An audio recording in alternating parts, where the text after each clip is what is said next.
Hello, good evening, and happy Friday. We are coming to you live with episode 12 of our album discussion series. I'm Matt, and tonight I'm joined by Cam. Hello. And we've got Brad with us too. Together, we are a ballpark music. Every week, we pick an album that came out on Wednesday. Give ourselves just over a week with it, and then come back together for a stream and discussion. Right. But I tell you what is right: no scoring, no taste making, because music is not sports. If you like what you see, just like this water over there in the chat tonight, give us a follow on socials and live. Guys, am I reading this right? Do we discuss albums that came out on Wednesdays, or has this week just created a I weird forgot time vortex in my head? I forgot that happened and thought you just forgot the word Friday. Good 15 seconds there. Come on, man, it's not that difficult. Gotta commit to the bit, man. Gotta commit to the bit. I'm living for those Wednesdays. Yeah, how are your weeks, Brad? Yeah, it was a week. It was relatively short compared to most weeks, I guess, so that's always an advantage. But yeah, not bad, thanks. How about yours, Matt? It was good, man. It was all good. It was nice and busy and, just getting us through. Yeah, how's it going, Dreadlocks? Good to see you in chat. Music shouldn't have been any louder, but let us know if you've got any volume issues throughout this, and we will do our best to fix them. Cam, how was your week? Good, man. I finished Dark. I just feel like pure shit. I just want Martha and Jonas back, so that feels bad. Spoiler alert. You'd have to have watched the show. Yeah, good. Got obsessed with some German electronica music. Pretty standard week. It's a good week. It's a good week. German electronica music, and if I remember what you said about Dark last week, German TV as well? Yeah, it's been a bit of a German themed couple of weeks, so might move to the Black Forest, who knows. Yeah, so, speaking of consecutive weeks, we're going to be doing our damnedest to break our longest ever stream record consecutive week setting record. There's a much easier way of saying that. We aren't going to go as long as we have for the last few weeks. At least we won't go that long if I can just start figuring out how to structure a sentence properly from here on out. Yeah, so if you're with us here in chat tonight, keep chiming in, keep keeping us honest, whether it is on the production, whether it is on our volume or anything like that, or if it's just on our timing. So before we get into the album though, guys, what are you drinking tonight? I'm drinking White Claw because I'm a basic bitch. Nice. I've got a now warm gin and tonic, which did have icing at some point, but there you go. Fantastic. And I have got a big old jug of my own pee. No, it's draft lager from the local brewery that I think I was telling y'all about last week. They put it in a big milk jug, and it's very tasty. Is this local brewery a van? Not even. He just I've pulls up. got lager in a milk jug. It's it's not a lager. It's a session IPA. So let me just get that straight, because apparently now I'm the kind of person I don't care what the corrects guy in the people alley about told you. beers. But they just pour it out of the thing, so it's kind of like getting the pump at the pub, but instead it's like, rather than pumping it into a pint glass, they pump it into a milk carton. Yeah, because you're not going to take a glass home with you in your car, are you? What I'm hearing is that you took DMT or something, wandered into an alley, and some guy gave you a jug of cider, or sorry, IPA, whatever it is. And now that you're walking around claiming this is what it is, drinking whatever from a milk jug. If that's the case, No, at no, least it's you're doing it wrong. citrusy and it's mangoey and it's lovely. You're doing it wrong though. You shouldn't be drinking it out of a glass. You should be drinking it straight from the jug. I thought you were gonna say I should just get a single pint milk bottle and be drinking it out of that, right? Like just pour it from the big milk jug to the smaller one. Did it Don't have do like that. Just straight from the jug, man. Just take a big old, milk jug swig. I tell you what, I brought the jug up because I knew I would get through a pint fairly quickly, especially if we're talking about my DMT and pee drinking habits. I'll probably fly through it very quickly. So when we get to the point that I've finished up, rather than pouring a fresh one, I might just go out of the jug. We'll see how we feel when we hit that point. Does it have kind of a layer of curdled milk at the bottom, or has it been washed out before they filled it for you? I'm hoping they've procured them fresh, but hey, who knows? Okay. Who knows? Look, so despite the technical infringement that we covered off the top about this album coming out on a Wednesday, we have got the second Black Midi album. Cavalcade. God damn. All week I was just like, I shouldn't mispronounce what the album's called. And then as soon as I've looked at the letters on the screen, they've just rearranged themselves. I knew exactly how it was pronounced like 2 days ago. Isn't it Cavalcade? Yeah, Cavalcade. That's it. Cavalcade. Yeah. Yeah. Didn't you just say Cavalcade? Yeah, I did. Because that was the whole thing. Just give me one more time. Get me in the zone here. All right, go. No. Give me the title again. Get me in the zone. Cavalcade. Yeah, Cavalcade. We've got the second Black Midi album, Cavalcade, on the docket tonight. Let's take a look at the press release. So this came out, Rough Trade Records. Black Midi's Cavalcade is a dynamic, hellacious, and inventive follow-up to 2019's widely praised Schlagenheim. Quote, a labyrinth with hairpin turn episodes and lyrics full of dourly corrosive observations, according to the New York Times. It scales beautiful new heights, pulling widely from a plethora of genres and influences, reaching ever upwards from an already lofty base of earlier achievements. Black Midi, that's Jordy Greep on guitar, primary vocals, Cameron Picton on bass and vocals, and Morgan Simpson on drums. Picture Cavalcade as a line of larger-than-life figures, from a cult leader fallen on hard times and an ancient corpse found in a diamond mine, to legendary cabaret singer Marlene Dietrich strolling seductively past them. The groundwork for Cavalcade was laid in 2019 musical sketches that had been brewing since the release of Schlagenheim. But with this album, there was a, quote, yearning to be more considered and record something that was more harmonically interesting and challenging. Quote, it's easy to get wrapped up in the improvisation myth of divine intervention, that if a song doesn't happen in the room naturally without it being guided by someone specifically, when we're all just feeling the vibe, then it's not proper and it's not pure, says Greep. That's kind of a dangerous thing because you end up never trying something different, or you just abandon an idea if it doesn't work out at first, end quote. With this new approach in mind, half of Cavalcade was written by individual members at home and brought to the table in rehearsal, with original band member, guitarist, vocalist Matt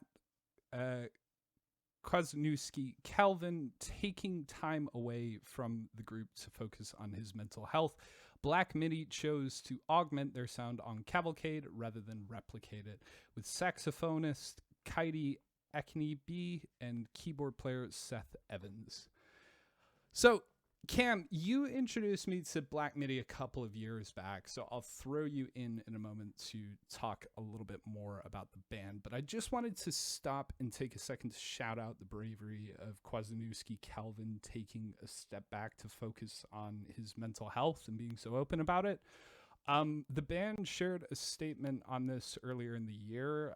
I think it should be commended, particularly given the news this week about Naomi Osaka. And the downright nasty takes some segments of the media have been all too quick to offer on it. Check in with your friends if you're struggling yourself. We'll drop some helpline bits into the chat here on Twitch and into the YouTube descriptions for the video right here. But yeah, Cam, tell me a little bit more about Black Midi and how you came across them. How did I discover Black Midi? I feel like this feels like a bit like chicken and egg scenario. I can't remember if I saw the record in a record shop first or I heard it and then bought the record without really knowing them. Either way, I ended up with a Black Midi record without really knowing them, and was immediately hooked after I heard the riffs on 953, one of the opening tracks on that album. It's track 2, absolutely incredible. Tell this is a phenomenal band with just know pretty much everything you need to, theory wise, technicality wise, all that good stuff. But on that album as well, they could combine it with groove, they could combine it with great melody, all sorts of stuff, and then you've got this bizarre vocal style that I get the feeling is probably a bit Marmite, but I quite enjoyed it from the first album. So yeah, that's I didn't really know too much about them other than I've listened to that album quite a lot. You have got the sort of I think the part of the story that everybody knows is that they're very young and they met at a South London arts music school, all incredibly gifted technically, and incredibly talented. So Schlagenheim was nominated for the Mercury Prize in the year that came out. Didn't end up winning it, but heck of an achievement, I think, for a band that were just breaking onto the scene. Had only been together for like 2 years at that point as well. But yeah, Brad, what's your experience, if any, of Black Midi? So I think, Cameron, you probably sent me that first album as well around the same time you sent it to Matt. I've not really revisited it since. Kind of before that, I was aware of Black Midi, the genre, I guess, more than the artist. I guess it kind of relates to the sound, but so from my limited knowledge of Black Midi, it's something that was kind of fairly popular in Japan. It's a style of music which is based on like music that's essentially impossible to play. So the MIDI roll on your door or whatever you're using to program it would basically be filled with notes, hence the name kind of Black Midi, as it takes up all the space. Had a limited bit of success on YouTube as a kind of meme, I think, in Europe. Like a YouTube thing, yeah. Yeah. So that was my kind of experience before hearing of the band. Great. So yeah, I mean, as I mentioned, I had Black Midi recommended to me back tail end of 2019 by Cam. I didn't get a chance to mention it when we had our radio discussion last week, but I was in a deep BBC Radio 6 music hole back in my commuting days. And they were supporting this band very heavily at the time as well. I vividly remember my first listen through of Schlagenheim, though, accompanying an hour of wrapping Christmas presents on Christmas Eve. And whilst it wasn't exactly traditional Christmas music, I was hooked. It's artsy, it's weird. Overall, I thought it was just pure creativity and fun, and a band that seemed determined to paint outside the numbers, right? So yeah, really looking forward to this album coming up, whatever it was going to end up being. Genuinely, you could tell me that the new Black Midi album was actually just like a letter to the editor in a local paper somewhere up in the Northeast, and I would believe you at this point. Yeah, no, very pleased that they've come back, I think, relatively quickly for a band that was as sprawling as this one. Yeah, I think they needed to. They had such a big kind of album with Schlagenheim that if they hadn't come back quickly, capitalized on that, it's the way the industry works these days, isn't it? Do you get the sense that they're a band that's achieved both critical and like not financial, but like sales success? I'm not really sure where they end up falling on that. I think probably to do better than you'd think, because I think a band like this is probably big amongst vinyl heads, people that like actually buying music rather than streaming. Who are those people? Probably appeals to those kind of people. Don't know any. um, yeah, but you know, I mean, they probably haven't done very well for the last 2 years out of it, but you know, do fairly well at live shows, I think. So fairly regular tours. Not huge venues, but not small venues either. So yeah, I think they do all right. They're obviously very critically acclaimed. And I don't think they're just a UK thing either. I think they're quite big or known in America and the rest of Europe. No idea about Asia, but yeah. Anyway, shall we get into the track by track? We've just got the 8 of them this week, which I think is the fewest we've covered to date, but we still go for a rousing 42 minutes. And yeah, we kick off with John L. And I think it's fair to say I am immediately lost. I was playing this song earlier on today. When my wife walked into the room, she just turned to me and said cheerily, "Hey, this is exactly what a panic attack sounds like." Cam, what were you getting here? It's not wrong. Yeah, I don't know if you can sum it up in any better way than that. It does sound like what a panic attack sounds like, feels like even, which is quite a difficult thing to achieve musically, I guess. You got that huge snare roll intro, off kilter strings, it's really discordant. It sounds bad, but it kind of sounds good at the same time. And the song moves so quickly between sections that you just never really get a chance to catch your breath, and it's just it's a little bit too much. It's a bit too intense of a way to start an album for me. It just flies rapidly through the first verse, then there's that stop-start bit, and then you're back into another verse, and you just never have a time to actually think about what you're hearing, really you know, sort of adjust to this kind of chaos that's happening. Yeah, it's a wild song. So I think one of the first things that struck me about this track is the evolution of Greep's vocals from Schlagenheim to Cavalcade. I had to go back and double check if I was misremembering how he sounded on the last album. It's always been a unique delivery. I wasn't sure where the band were from when I first heard him sing, and I was certainly surprised when I read London. It's a proper, like, geographically unclassifiable accent. It's a bit like if Tommy Wiseau fronted a band, I think. But yeah, you know, while he sounded like he was simply kind of like parodying singing on Schlagenheim, it's evolved here. A lot of the nasally elements have been replaced with a deeper, bassier tone. And I think immediately for me it was a little less grating than on the last album. Like you say, Cam, it's very Marmite, and it's still very Marmite here.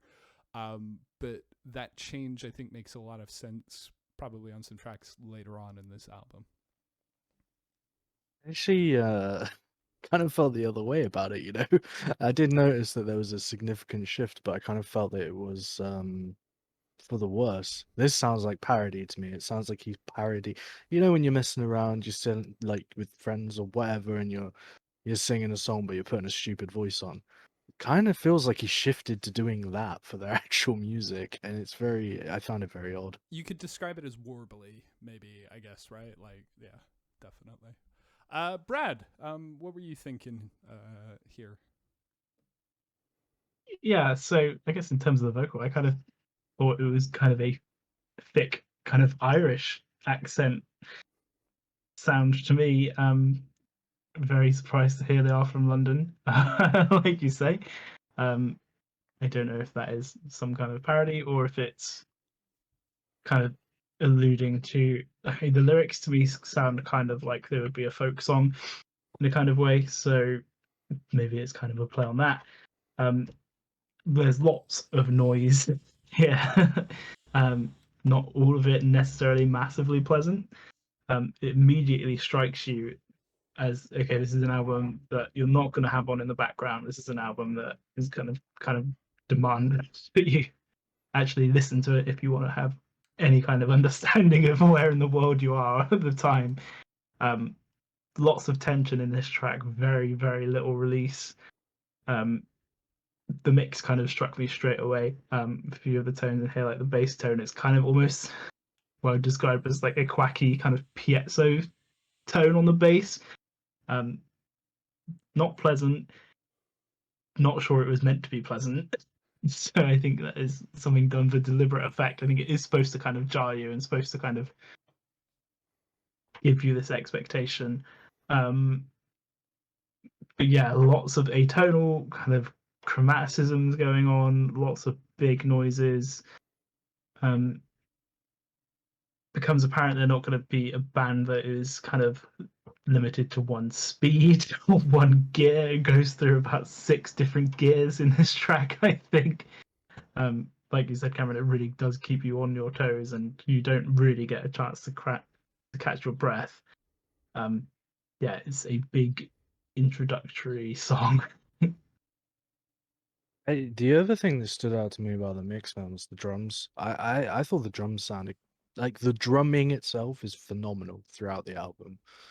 Can't say otherwise. The kid has got to be one of the best drummers I've ever heard play. But the mixing of the drums itself just felt like so lost in the bass. It almost felt like there was so much stuff happening that the engineer would have just had a horrific time with masking, or something like that. And I just felt like that and the bass, and it might have been deliberate, it might have been a on purpose kind of thing, but I don't think it wasn't working for me, certainly. I think the bass probably was deliberate. I think everything on this kind of album to me sounds really dry.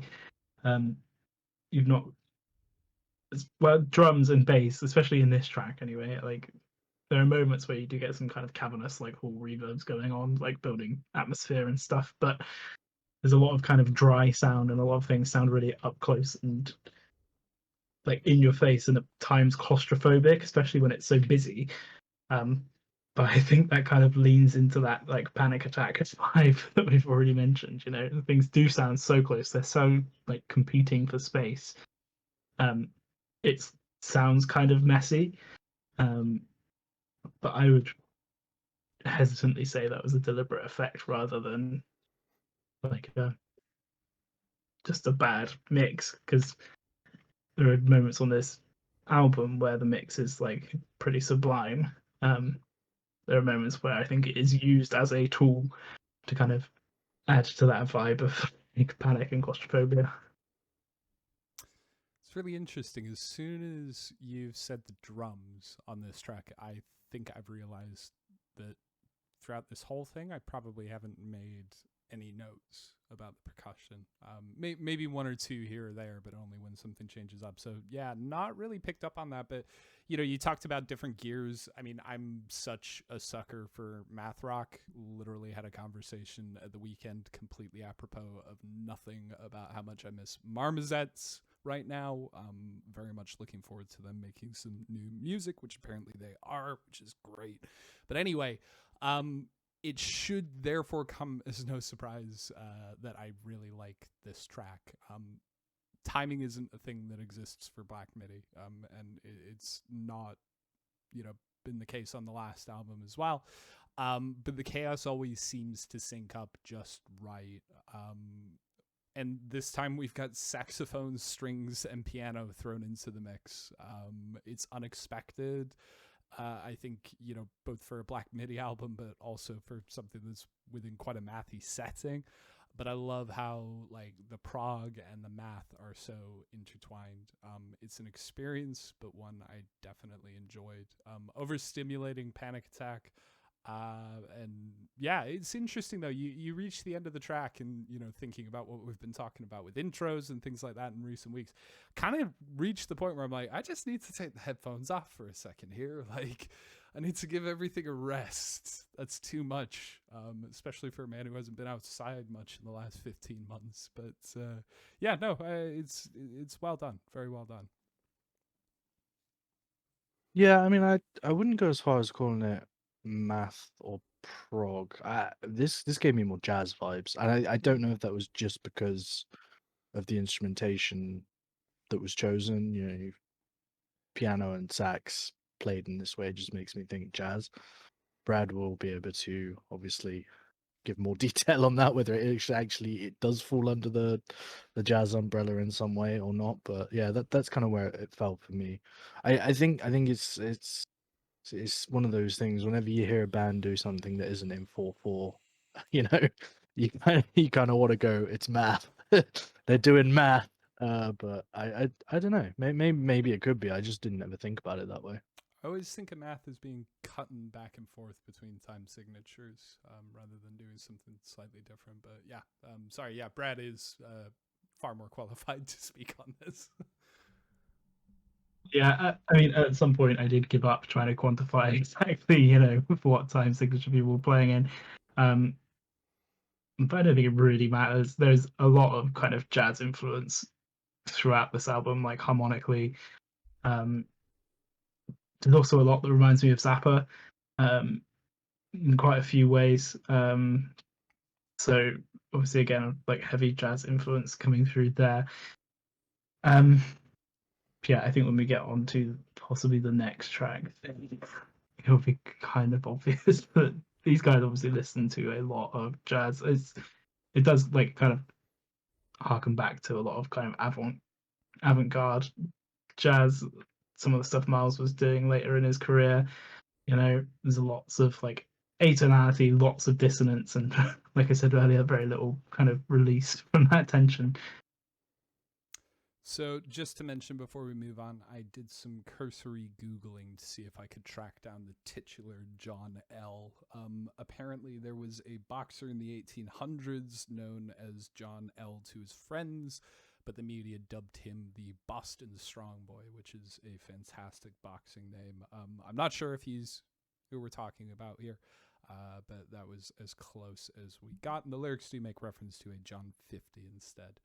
But anyway, on to the second track, Marlene Dietrich, who is at least a little easier to track down on Google, a German-born American actress whose career spanned from the 1910s all the way through to the 1980s.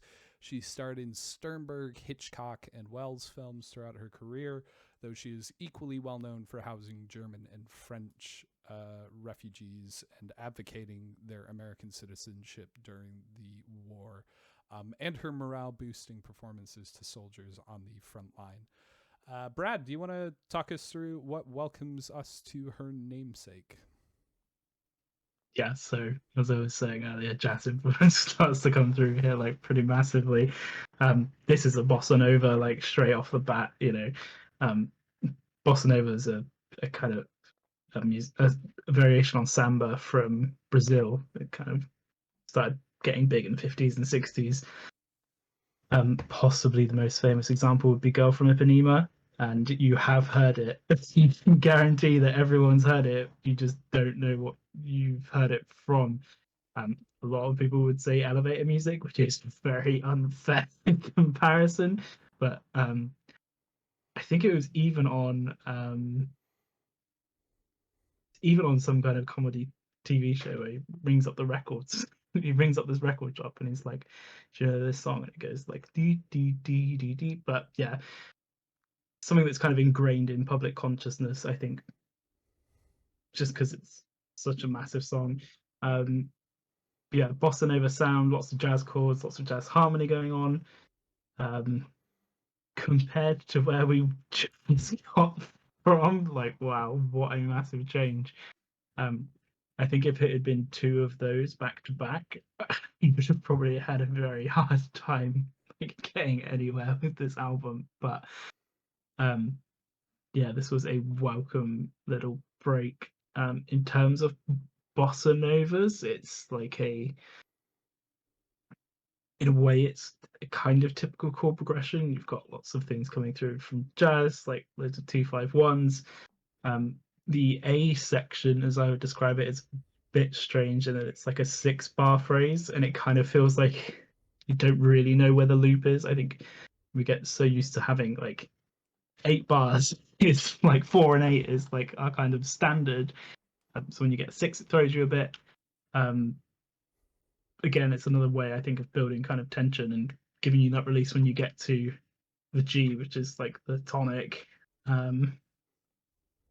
Structurally as well, it's a bit different from like a standard like jazz bossa nova. A would be like a typical kind of formula here.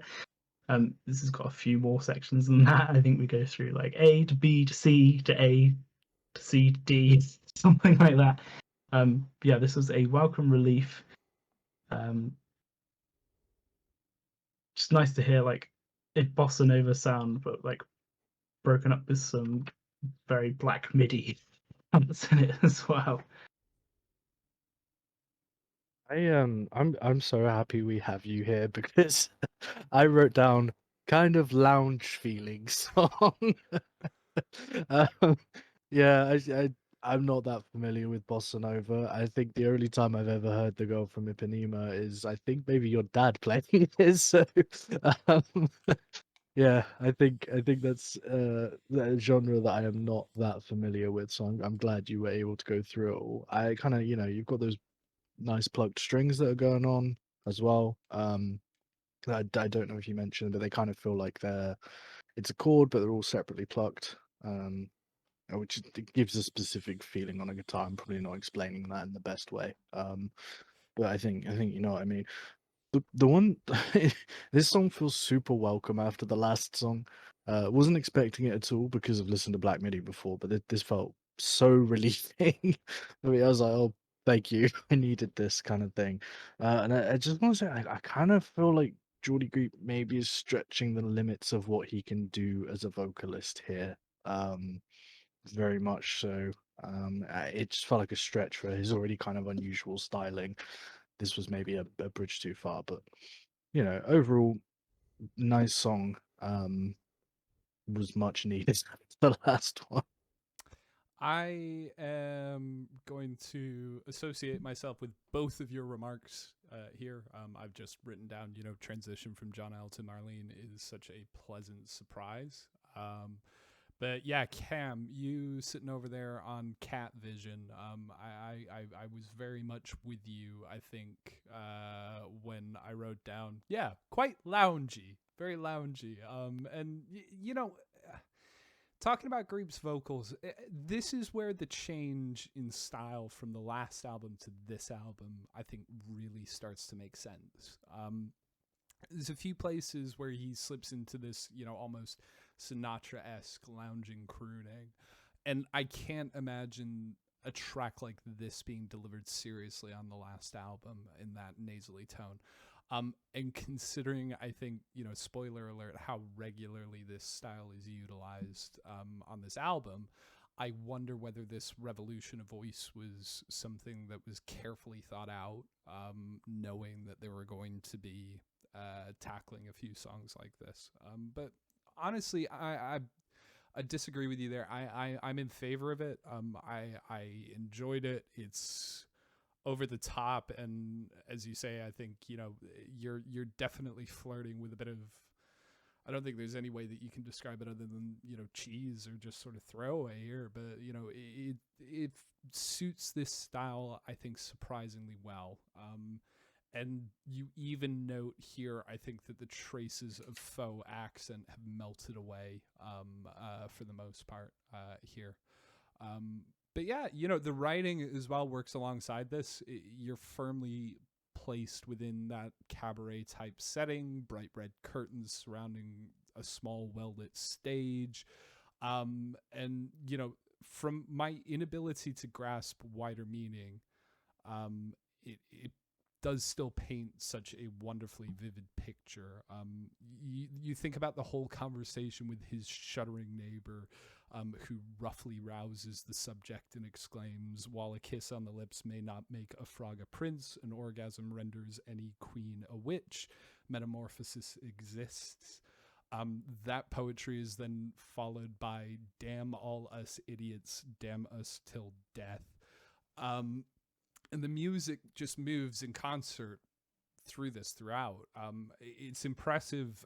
There's a lot of places where I find the writing quite impenetrable on this album, and all of that talk in the press release about these are individual characters and stories. I can't get into that, but where it's at its best, I think, is here, where it is telling a, it's helping build that picture of the story around you. Do you know what? I didn't even look up the lyrics to this song, like any of this album, because I feel like there's so much distraction happening, and I didn't want to lose sight of the music and the vocal delivery and all that sort of thing. I figured that I would regret that because there will be some massive story or some weird thing going on like that. But yeah, no, I didn't look them up. No, I just wanted to ask, are you familiar with the genre bossa nova? Uh, Wow, in general, I mean, I wasn't at all, so I didn't know this was a bossa nova song. I've heard that before. I recognize it as a term. I couldn't recognize any bossa nova music, but I think, as Brad says, if I heard a song and then was told this is bossa nova, I would go, okay, yes, I understand this. It was when you were describing animated music, I think,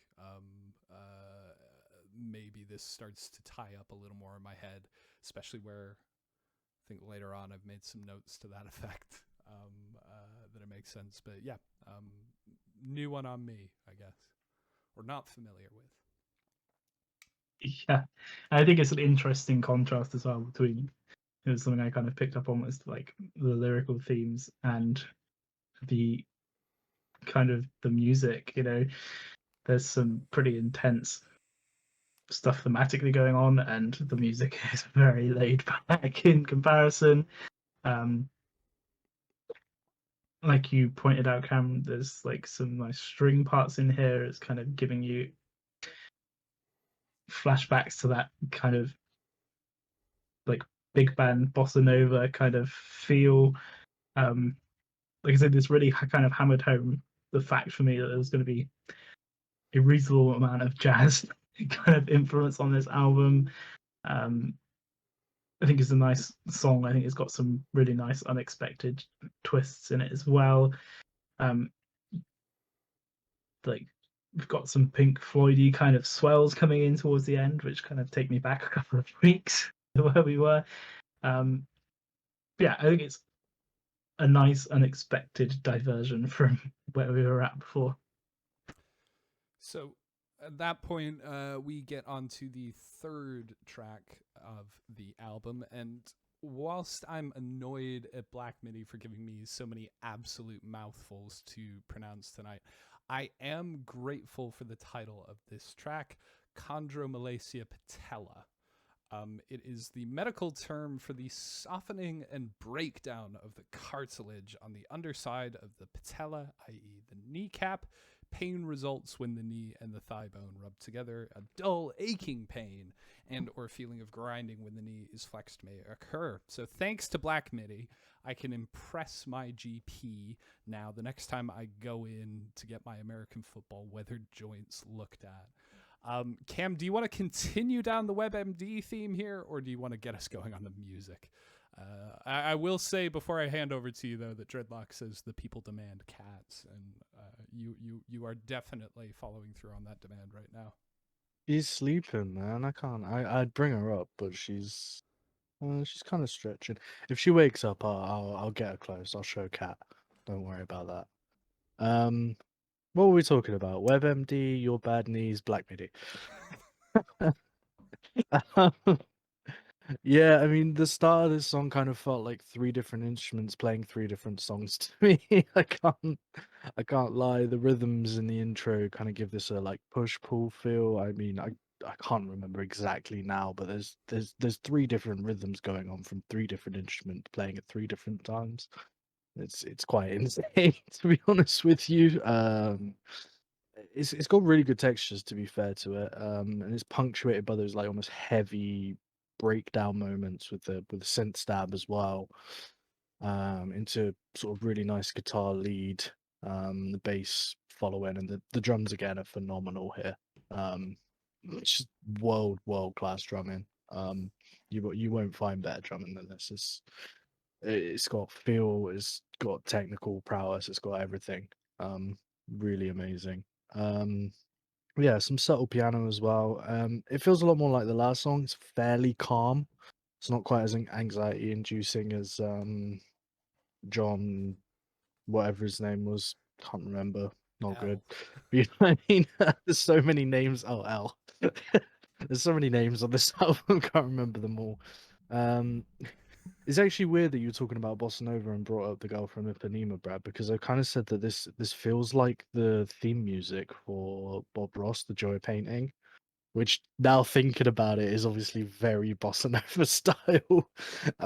So I was kind of I knew what I was thinking, just obviously wasn't sort of familiar with the genre. That'll be Brad googling now the theme song so you can double check. um, yeah, it's very odd, but the standout is for me the lead guitar and then the bass following the pattern. And you got some like really mad sax going on as well. It's technical, it's avant-garde.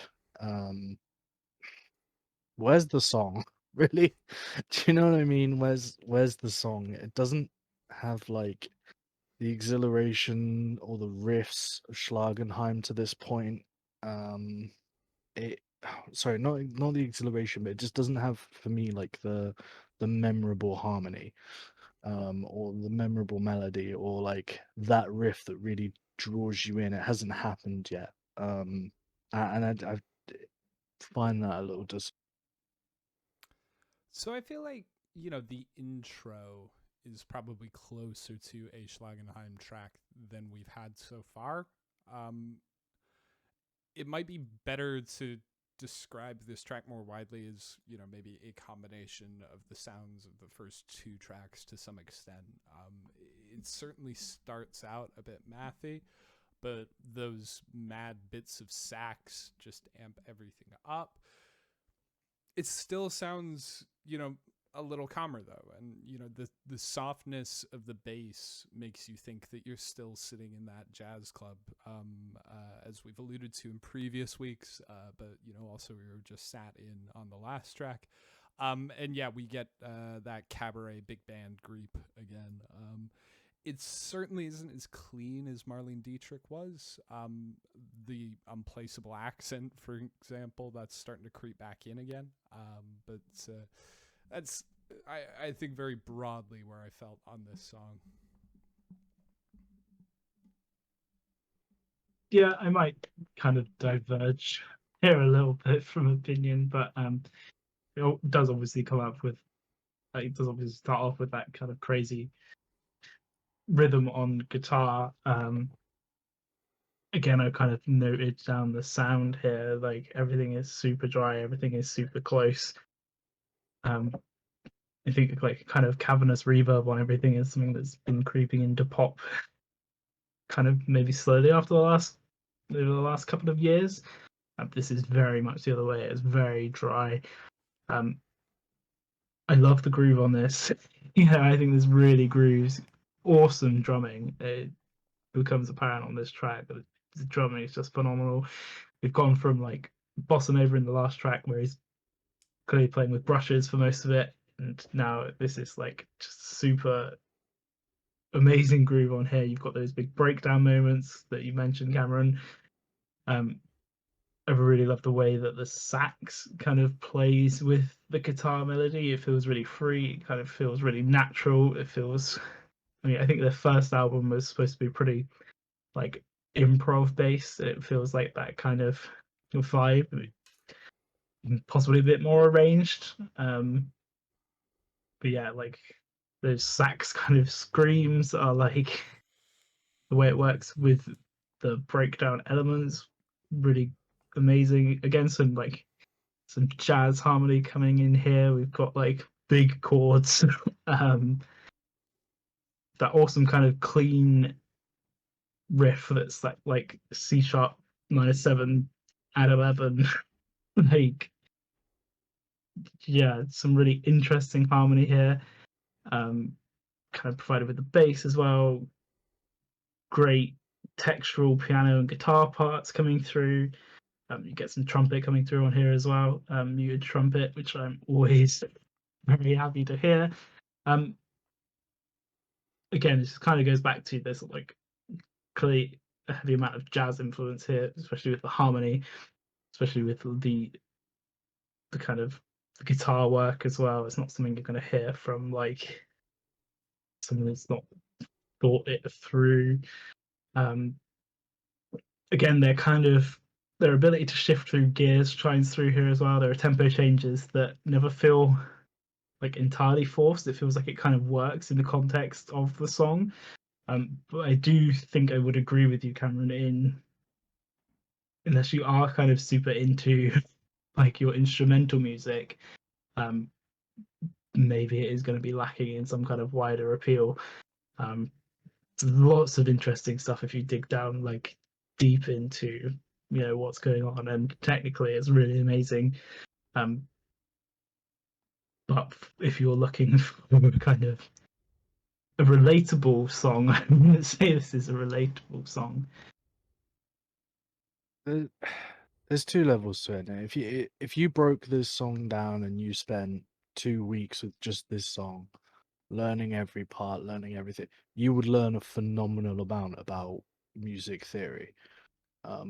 That's pretty much all this song offers for me, and I don't mind an opportunity to learn, and I would love to sit down with you sometime and do exactly that with this song, because I feel like I would learn a phenomenal amount about jazz harmony, about rhythm, about all sorts of stuff.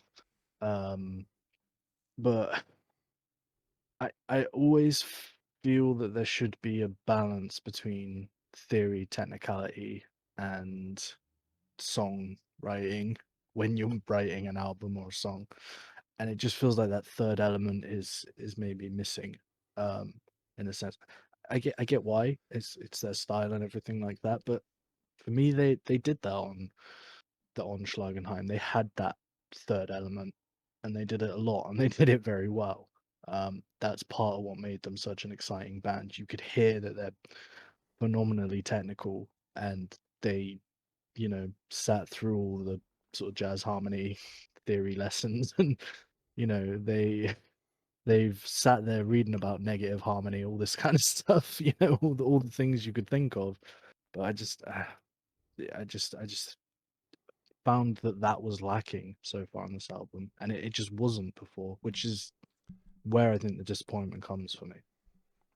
So, just very quickly, that why would you say that that has to be one of the golden rules for, if you're writing a song for an album, you have to include that element to it? Why does that remain Doesn't a have golden to. rule? Yeah. I don't think it is a golden rule, because it's music, and I don't think there are any golden rules at all.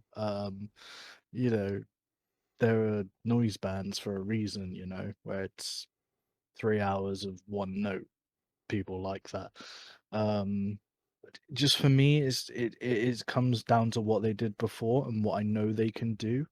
This just felt like it was missing that third element, um, of what made Black Midi Black Midi.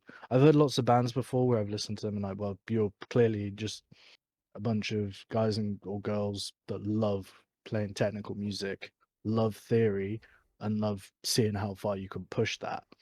And you got that feeling with these guys, but you also got the feeling that they were great songwriters and they knew a great riff when they heard it, or a great piece of melody, or a great section of a song, or whatever. I go back to 953.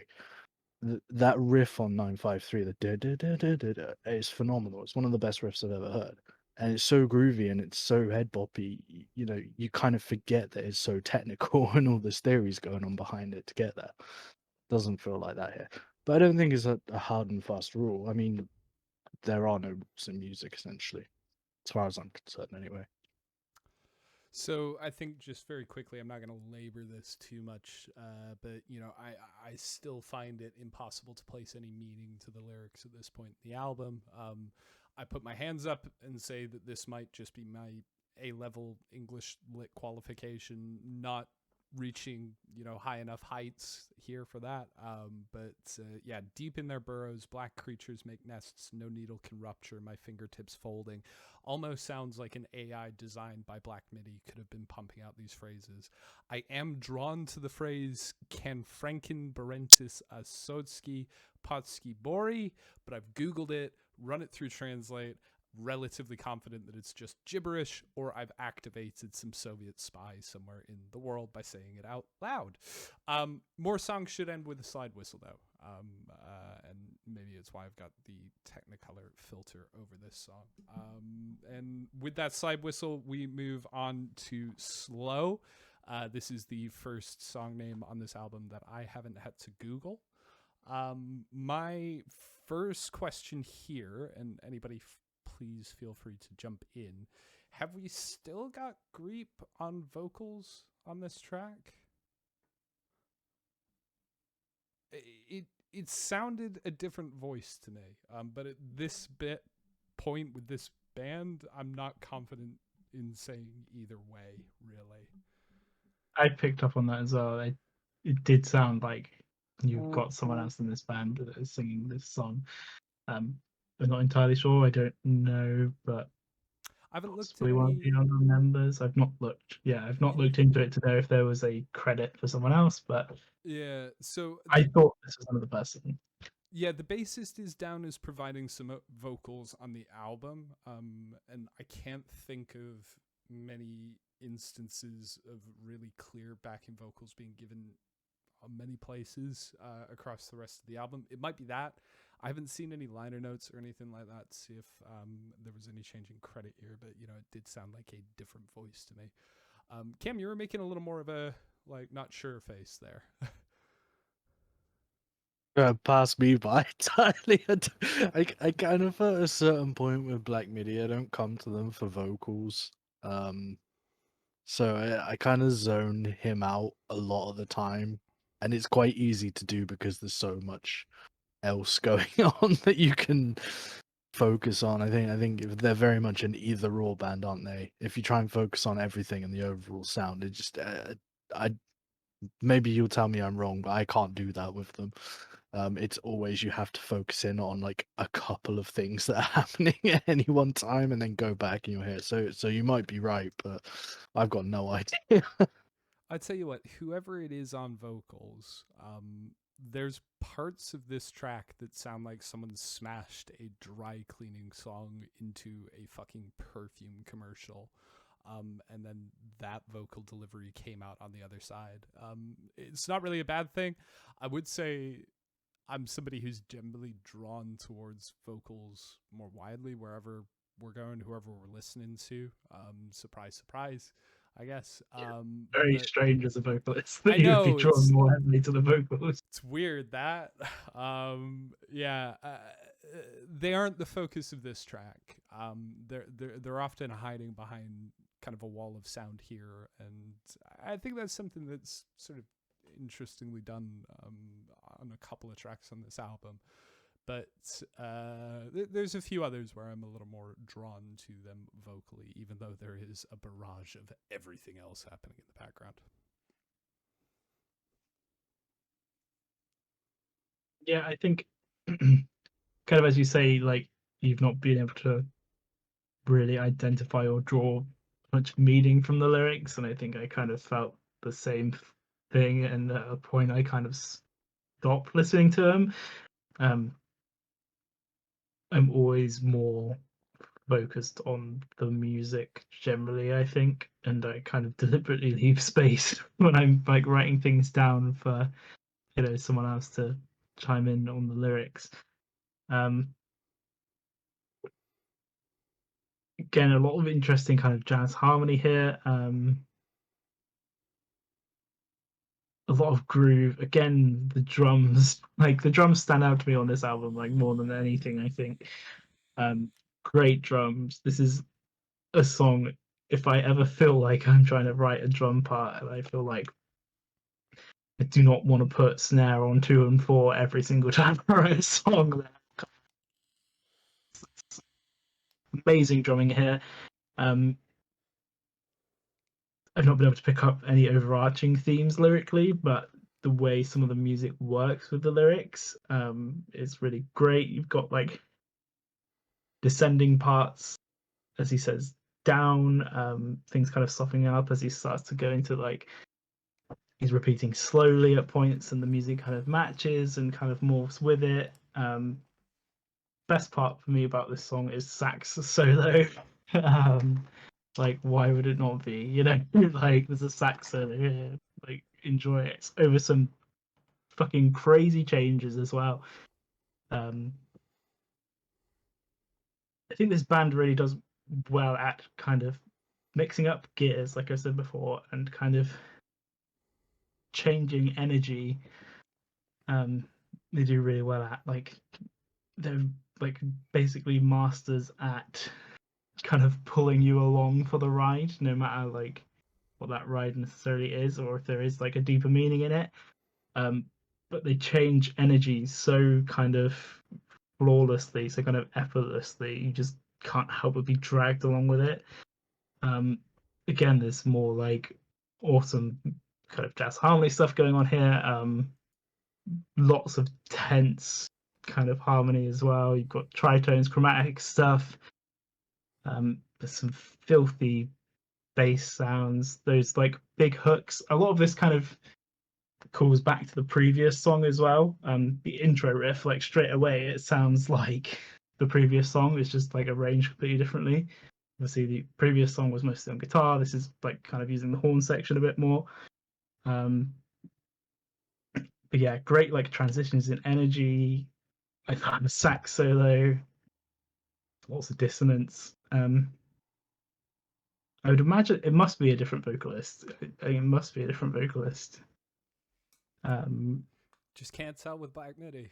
Just can't tell. I think any other band, I'd be like, yeah, this is a different vocalist. But yeah, can't be sure here. Can't be sure. I'm gonna with yes with you, but yeah. But I Dinosaur think Jr. kind of threw me like that. it was They very kind of threw me off with their vocalist change. very sweep it into space kind of feeling, where it's like, is this somebody else? Not really sure. Oh, at least you could Google that there and find out. But you know, there's so much kind of secrecy, I think, surrounding this band. Yeah. Just on the drummer quickly, Brett, because I know you're as blown away with him as I am. I think when he was 16 or 15 or something like that, he won the award for Britain's best drummer. Um, he's well known to be phenomenal, and every time I hear this band, I just think, is there any way I could ever poach him to come play with something we do? I feel like we'd be a far better kind of outfit, because my god, I just, every time I hear them, he just does things that I've not heard drummers do in a 3-4 piece rock band setting kind of thing. You know, I'm kind of thinking to the jazz greats when I hear drumming like this, you know, Buddy Rich and the likes of. It's absolutely phenomenal.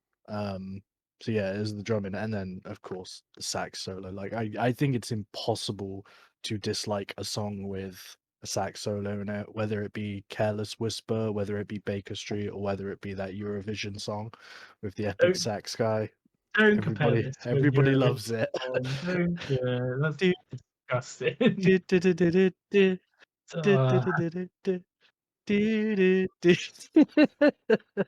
I'm not comparing it, but you know what I mean. Everybody loves a sax solo. As soon as there's a sax solo, everybody is interested. And this song provides one of those.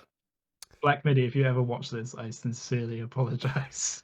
I'm not going to apologize, and I think simply that's just because Cam, you've desynced a little again, so we briefly had you just doing ventriloquism versions of the epic sax guy thing, which was very impressive. Very impressive. There he goes. Brad, you mentioned I love the standout set of descending chords, which are prominent kind of over that middle section of this track. They play them at different rhythms at different times. It's played by different instruments at different times. The part where they've soloed the acoustic guitar around the 4-minute mark, doing that set of notes, almost sounds like, and it's just completely soloed for like this snap second. It almost sounds like that part at the beginning of Good Riddance, where it's, you know, da da da da, fuck. But yeah, I really enjoy those descending chords. Also, really enjoy all of the sax. I like how there's parts to me where it's hard to separate the guitar and the sax in their tone. And you know, there were almost parts where I had to kind of like rewind in chunks, just like, am I listening to the sax here? Am I listening to the guitar here? But it's great that the sax is just driving everything through. And yeah, it's almost spooky though how often I found my ears being tricked by that. Yeah, there's a lot of places where, you know, the sax and the guitar are playing in the same register, or they're playing in unison, and then it kind of splits off to them doing a kind of call and response thing. So yeah, it's a nice, like, guitar and sax is like a really nice texture, and always has and always will be, you know. Yeah, nice. It's just Matt thinking about ska bands again. I disappeared for a second. In my head, there was just a guy in a checkered shirt skanking. It's like that, you know, monkey with cymbals. But yeah. As soon as he said guitar and sax goes well together, I knew exactly what you were thinking. Please, can someone film a video of themselves like skanking in 7/8 or something? Because if you can do that without falling over, I'll be like blown away. I've been given many a challenge in my life. That is not one that I will pass up. We'll see where we can get to. But let's move on to Diamond Stuff now. A track name that sounds like it came straight out of one of those articles the Telegraph would publish, writing about what rich parents should be looking out for in the terms that their kids are texting about. Brad, are you into Diamond Stuff? What the hell is Diamond Stuff? What the hell are they talking about on this album? You know, like, really, Impenetrable, I think, is, like, it does sum up a lot of the lyrical themes in this. Again, it might be me being dense, you know, that's definitely a possibility, but I think every time I've tried to listen to the lyrics and draw some like deep meaning from it, I've gone, let's just talk about the sax solo. It would be easier to talk about the sax solo. That's generally been my response.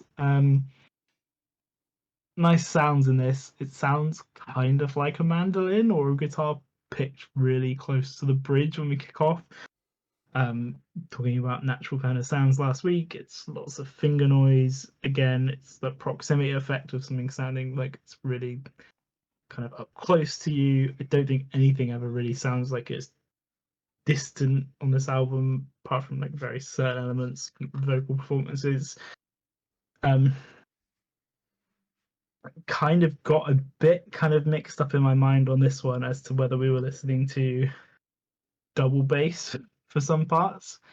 I think in the intro it sounds like someone kind of playing around with the tuning pegs to get the bass notes. You've got those like long drawn out like portmanteaus between notes. I think there's something going on where someone is like playing a note and then changing it with the tuning. But I think it does drop into some like acoustic bass and like proper string bass at some point throughout this, because there's a lovely fat, warm, round sound the bass kind of comes through with. Again, great use of strings here. High strings, kind of adding that extra dimension to it. And it drops to kind of some of its more intimate moments here. Like, you've got a really lonely kind of sounding lead line with just some bass and some kind of wind. I don't know if it's necessarily sax, but some kind of woodwinds going on behind it. This song, the vocals don't come in until around 2 minutes. And I think that is kind of representative of the album. And like I said, Impenetrable, I don't know. I don't know if the vocals do have some deeper meaning, but it's not one I could figure out. It's not something I could fathom. I don't know if they were an afterthought, but it kind of starts feeling that way. What do you make of it, Matt? Because, you know, you are drawn to the vocals, as you said before. Well, let me tell you, you're not able to get any deep meaning out of this. Yeah, no, I wasn't either. So we're dealing with the potentially non-Greep vocalist now, but potentially Greep vocalist still, I think, on this track. There's some nice moments. I tell you what you do get. You get the female backing vocals towards the end when everything builds up. It's still hidden, I think, a little bit away behind some of the noise. But it's just over the line. On an anthracite field, I am laid out, and a diamond drill takes my feet off. Not something that I would be able to figure out a meaning for here, but I can sit back and listen to that and just be absolutely stunned, I think, by that extra layer that's on top of it. More generally, again, lyrically, not a lot going on. I think if I can draw a line back to the press release or something I read elsewhere, this is supposed to be about a corpse in a diamond mine. Which makes sense, but not Classic something relatable story there, not something I would pick up, I think, if I was just looking at the lyrics. See, if in doubt, Anakin at Taco Bell, right? Exactly. Anakin and Taco Bell. That was the running joke when we were writing our album, that whenever I didn't understand something Matt had written, it was just Anakin going to Taco Bell. So, yeah, Brad, I'm glad you also struggled with trying to work out what that guitar sound was, because I couldn't tell whether it was picking above the nut or below the bridge. I wasn't quite sure. I figured it was below the bridge, that kind of pluck guitar sound. It was nice, but this is a very long intro kind of sounding thing that's going on here. I mean, this almost It's kind of nearly two. Sorry, go. yeah, you froze up on me for a second. I thought you would be into this track, considering some of the things that you've sent us recently. That you've been like, I really like this, because this gave me like some kind of post rock vibes. The intro, obviously, like, I'm a massive Mogwai fan. Yeah. And like it gave me some kind of Nordic noir kind of vibes as well, which is a big thing in kind of like drama scoring and kind of film or television music as well coming through. So I'm surprised you're not more into this than you actually are. And I'll volunteer as well. See, the thing I've is, written down a little bit Thurston Moore here as well in terms of the build. yeah, and you don't have to drink this time because I didn't bring them up. The thing is, for me, you're right. I listen to a lot of music like that. Really enjoy Mogwai. Not that familiar with their work, but I really enjoy them from what I have heard. This week, all I've been listening to other than this is things like Apparat, which is really atmospheric, almost kind of, ambient electronica kind of stuff. And I love that kind of film score and stuff. Me and Brad talk about it all the absolute time. For me, this just lacks atmosphere. And that's what I get out of that kind of music. With Thurston Moore, there's always there's a feeling. And this again, I think goes back to it just feels like they're teaching me theory constantly. There's just not enough atmosphere or tension or anything really happening for me to really be super into this. Someone else might hear it and get a lot of atmosphere for it, but for me, it just didn't. And it's kind of you can't quantify that feeling. I mean, I sent you the song, both of you, this week, "Goodbye" by Apparat. That has huge amounts of atmosphere for me, and that's why I love that song so much. The way it builds throughout. This is almost 4 minutes of the same thing with no real atmosphere feeling. This is yeah, I don't know. It felt like they were trying to write a post rock song deliberately and kind of understand the elements but don't understand the feeling or the do you know what I mean? It's really Yeah. hard to describe what I mean there, but yeah, I think it's like the technical know-how doing it by the book, but without really understanding the feeling or the vibe behind it. And that's kind of how I felt with this song a lot. I know what you. Sorry, Brad. Go ahead. No, go on, Matt. You go. Yeah, I, I, I will say I wrote down the Thurston Moore thing, and where this track very much differs for me versus something that we've listened to there. I never get the sense that it's really built to something. So again, same that unquantifiable kind of feeling. Overall, I go back and forth whether I like this track or not. I think with every listen, I always feel like it's moving towards that eureka moment, which could well be there, and I'm just too stupid to notice it. But it's not something that ever really comes to. I don't tend to be intimidated by music that's obviously smarter than me, but this track was a rare instance where I felt that, because it was almost by its absence in my head and knowing some of the things it was doing, I was like, there has to be something more here, That's exactly it. The payoff in this song, or the release isn't until the 4-minute mark, and that's where it starts happening. And it's, in my opinion, and again, it is just opinion. Try not to taste make here as much as possible, but it's just not good enough. It just doesn't give you that kind of release that you'd get out of a lot of the music that I would listen to in this style. It doesn't have this big, huge crescendo at the end like a lot of that music does. It kind of just peters out for me, and I think that's because I was almost surprised, because when I first started hearing this, I was like, oh cool, Black Midi are gonna do some some Sonic Youth style stuff, or drink, or something similar. But it just never really got there. I'm going to say I'm going to start preemptively drinking on Apparat now as well, just to prepare myself for the coming weeks. Sorry, Brad, go ahead.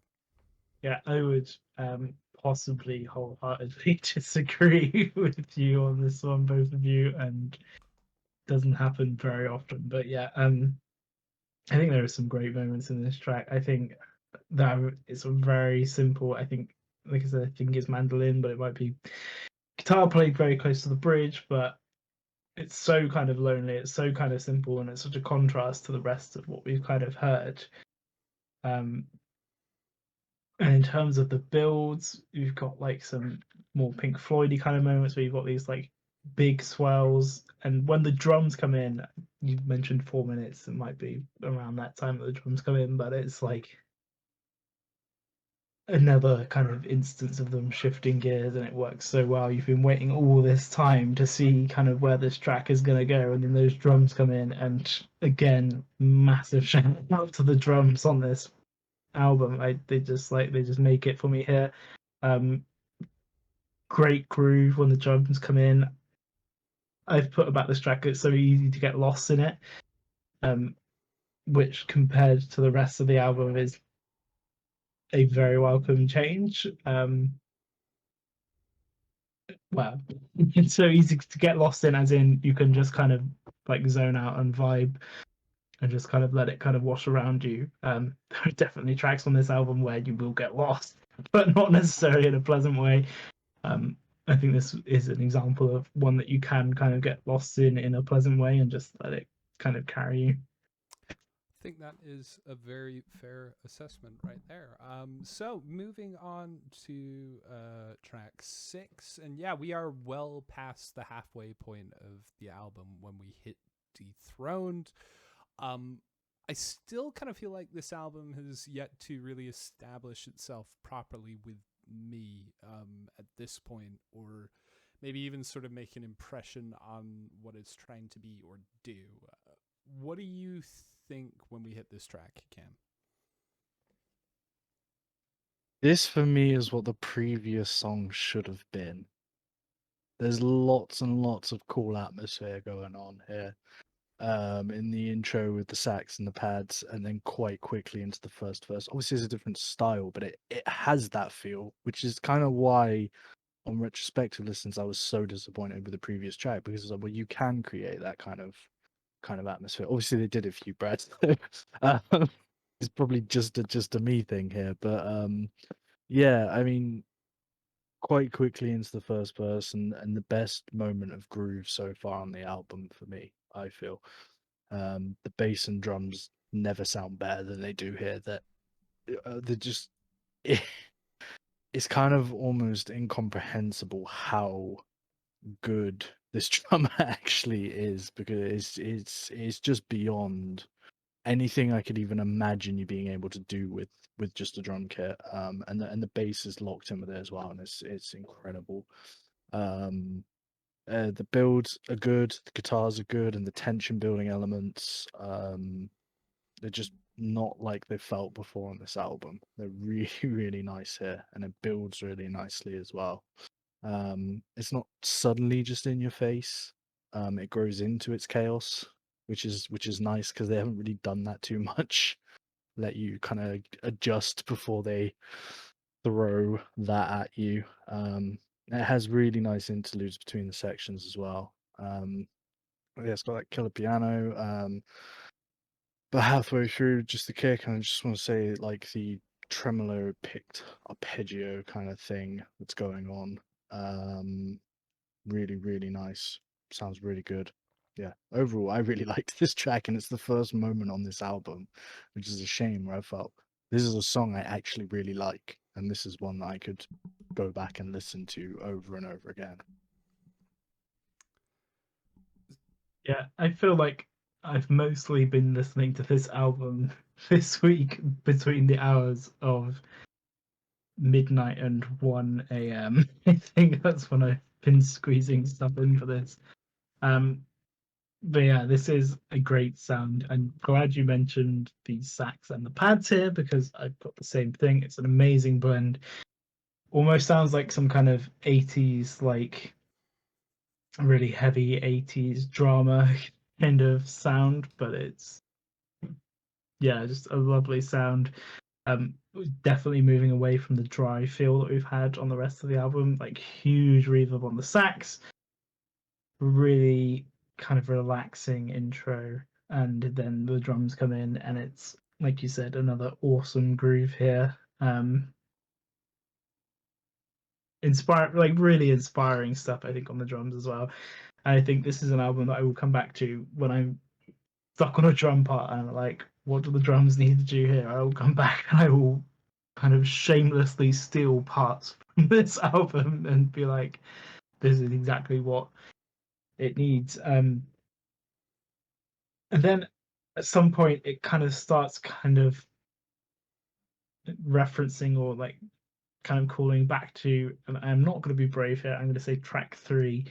I'll let Matt pronounce it if he wants to. Bass line is very reminiscent, the drum groove switches up, and then that becomes very reminiscent. Then we descend into this kind of like really stripped back feel with vocals, bass, some nice single note stuff on the guitar. I've not written down anything about the tremolo stuff, so I might need to give it another listen to kind of get that. But this is a very proggy kind of song. I felt like things evolve kind of gradually throughout this. Like, riffs never the same way twice. They come back and they're always slightly different. Bass is sounding like super tight and punchy on this. I think it starts to creep in a few tracks before, but like how tight the band is, how tight the bass and the drums are specifically, it just works really well. Some kind of weird processing that comes through on the guitar and the vocals. They're like mimicking each other in terms of like effects, mimicking and blending. Yeah, it's not like something you're not going to expect from this album. I don't think you know really what to expect at this point, but I think it's a very unique song. I think there are some absolutely superb moments in here. It's another like great masterclass in like building energy, building tension, building release, things like that. Yes, great song. So track 3 was Chondromalacia Patella. And I've said that without even looking at it. I was so pleased Thank that I you. practiced this one this week. Yeah, and I think just adding to all of this, it's quite a long section, but if you'll allow me to indulge, this track does probably have my favorite chunk of writing on the whole album on it, lyrically. So on the brink, somehow he still thinks today is just a blip. The footnote that ends his entry at the center of all self-respecting encyclopedias. That face he will not see again, will always be with him, will never leave, will mock him in his sleep, remind him. I have no idea who the subject is. I have no idea what face will be haunting him, but it is so well written, effortlessly evoking that all too familiar feeling of never knowing sort of if you're in the good old days until you pass them. I can only assume between the section referencing things like encyclopedias, the title Dethroned, and a few other nods in places that this is the song. It was referenced in the press release that's about a cult leader who's fallen on hard times, that was mentioned there. And, despite bringing forth some of those feelings, you're never asked to feel sympathy for the subject, which, feels very apparent. And,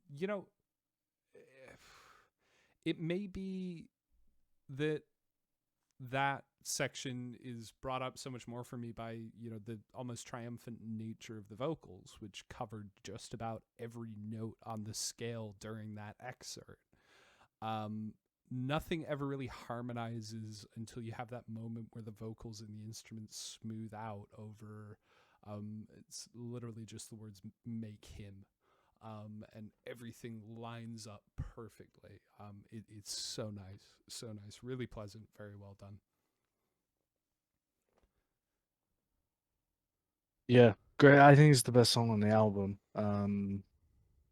by a long way for me. This felt not that it's the same style as Schlagenheim, but it felt like Schlagenheim quality songwriting, which is always an element I really want in a song, basically. Yeah, and I really enjoyed it. Brad, that tremolo picking, I'm not sure if it was tremolo picking or not. I thought it was, but I couldn't really quite tell. There's some kind of arpeggio going on there, but I couldn't really tell what the technique to make it sound the way it did. It beyond me, beyond my capabilities, basically. I think, or maybe not, but listening wise. I think I've kind of cottoned onto the bit you mean. There is a bit where it does some kind of arpeggio, and from memory, it sounds like it's kind of sampled rather than like necessarily played. Like he's played it once and then it's been sampled and like kind of looped again, because like the way it comes back in just feels like kind of subtly unnatural. But again, like obviously they did a pretty effective way. There's no way that he couldn't have just played it again. But yeah, I think I know what you're referring. Yeah, so it kind of stood out to me because I was like, it kind of feels like you're tremolo picking that, but also at the same time, that's not what tremolo picking exactly sounds like. So, it makes sense if it was sort of a sample or some sort of delay on it or some sort of effect. Anyway, yeah, it just really stood out to me, which was was a nice moment in the song. I'm a sucker for an arpeggio. I love an arpeggio in a song. I think more people should use them more often. You need to go listen to some classical, man. Or just the Stranger Things soundtrack on a loop. Hey, that rings some bells. Cam, you've said that that Dethroned is probably the best song on the album. To that I say Hogwash and Balderdash. That's the 7th track on this album, and again we're ripping through it. We've already gotten to the penultimate number here, Hogwash and Balderdash, but much like a fever dream, I'm not sure if we've gotten here really quickly or if we've actually been stuck in Cavalcade for months on end. either way, Hogwash and Balderdash doesn't stick around for as long as some of the other tracks on this album. Much punkier in nature than anything else we've come across so far. And surprise, surprise for me, that is a big plus. Who wants to kick off here? I was actually just want to pick up on something Brad said on the last track, and that it felt like a musical callback to track 3, which I've written down here. This feels like a musical callback to track 3, which I'm not going to attempt to say. This Come felt on, like the y'all, callback really? to this song here. Um, Yeah, at some point to me, this song, Why? at some point to me, this album started to feel like it was mirroring itself in a way. It feels like someone's drawn a line somewhere and says, right, we're going to go kind of back through the motions, but we're going to approach it in a slightly different way. I couldn't ever quite decide on where that line was, and definitively enough make an argument in my head. But yeah, like I said, at some point, this album to me felt like it was mirroring itself in some way, which I found interesting enough to write down, but not quite interesting enough to go back and figure out exactly where. Well, the reason I thought that this track was the musical callback is you got a lot of the same elements. You got that kind of stop-start nature with the synthy stabs coming in, which might not be exactly the same, but it's the same kind of feeling that track 3, the name which we won't say, that Matt can only say. Don't even want to It try felt it. like a lot of the same elements were there. No, I can't. Without looking at it, I can't even remember what it is. Paella. I don't know. Something like that. This is why you Yeah. present this. This is You know, exactly why you present yeah, this. yeah. Because I would have just started calling it mitochondria as the powerhouse of the cell, paella, or something like that. Not far off. Yeah, it might as well be. But yeah, you kind of got those discordant stabs going on, and there's a bit of calm, almost movie soundtrack like feeling to this. Again, quite noiry, like Brad was saying about a previous track, and then you got back to the fast movement. Yeah, it was over before it really was got started for me. It was just kind of like this crazy 2-minute song, and then it's gone again. But it just felt like a section of track 3 was just, here you go, in the position of track 7. It's really strange. I think this one to me kind of dragged me back a bit to track 1, in terms of the mix, in terms of definitely the accent. I feel like we're back in full on Irish accent territory here. Um, yeah, Matt, you said you hadn't written down that much about the drums, but here the percussion immediately stood out to me, just because of that like kind of weird panning effect. Again, there's lots of dissonance in this track, lots of kind of slightly uncomfortable sounding harmony, lots of tritones going on. It's kind of playful and it's kind of comical in a way, but the harmony makes it feel also very sinister, which is a very interesting blend, I think. I mentioned AI once already tonight. I think in this instance, if you fed an AI the rest of this album and then fed it the back catalog of the Dead Kennedys, this is probably the track that comes out the other side. It's honestly all a bit Holiday in Cambodia for me. Heavily guitar driven with almost tongue-in-cheek vocals delivering stream of consciousness lyrics over the top. I'm not sure I would have expected this from Black Midi, but it really fits. And, for all of that, we still have all the theater of the other tracks on this album so far thrown into a more bite-sized package. I'm thinking of that brighter middle section, which you're broken out of the guitar being utterly slammed, and then those clean sections of soloed guitar playing a tune that could have fallen out of a Chaplin or Three Stooges film, right? Guitar part that heralds the closing section sound is one of the hugest sounding moments on the album, and it's joined in by what sounds like a full symphony. It's short, it's fleeting, but it's really wonderful, really wonderful. And I guess not the only huge sounding part of this song either. His final line, his brain,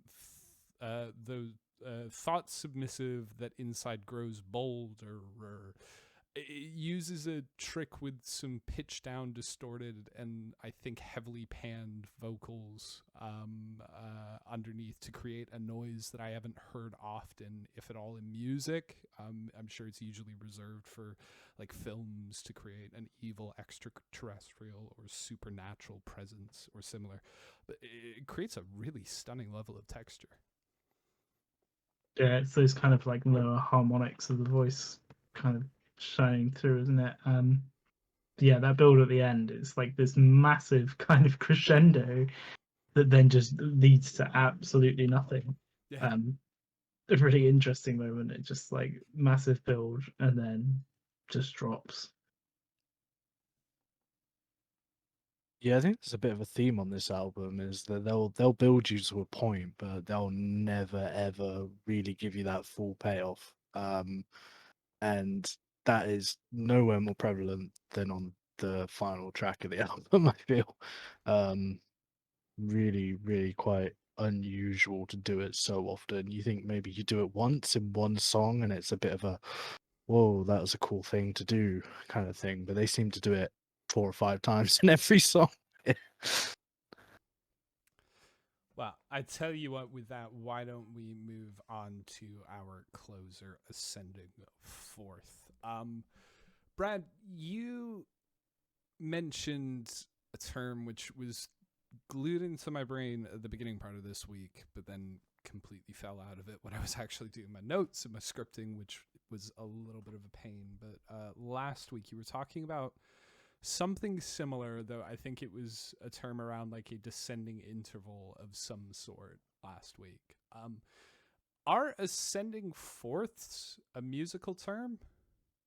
And I guess the follow-on questions are, does everybody love them, and do Black Midi use them here?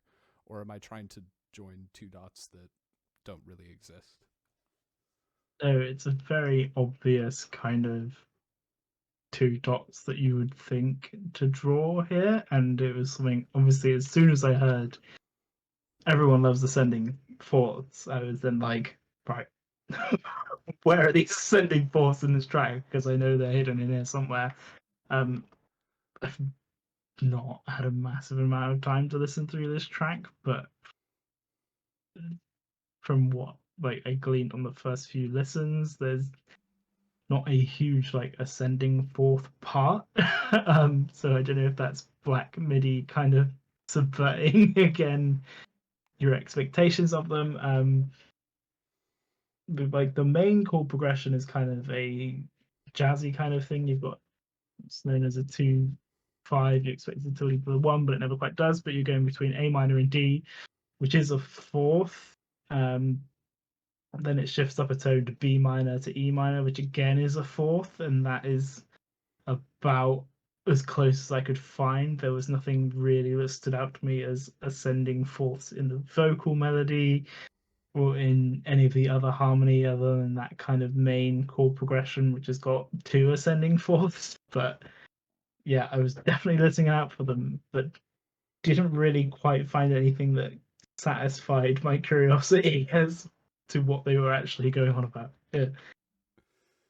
Well, you got further than I did, at least, where I just went, is that a music thing? Sounds like it's probably a music thing. Brad will know. I actually, because I couldn't hear the ascending fourths at all. And I kind of thought maybe that it was a pun or a play on words. In terms of, again, I didn't look at the lyrics, so I can't actually speak to this in that much depth, but I thought maybe it was something to do with ascending fourth, as in going forward, rather than ascending fourths musically. because it again, I can't pick out music like Brad can, but I couldn't.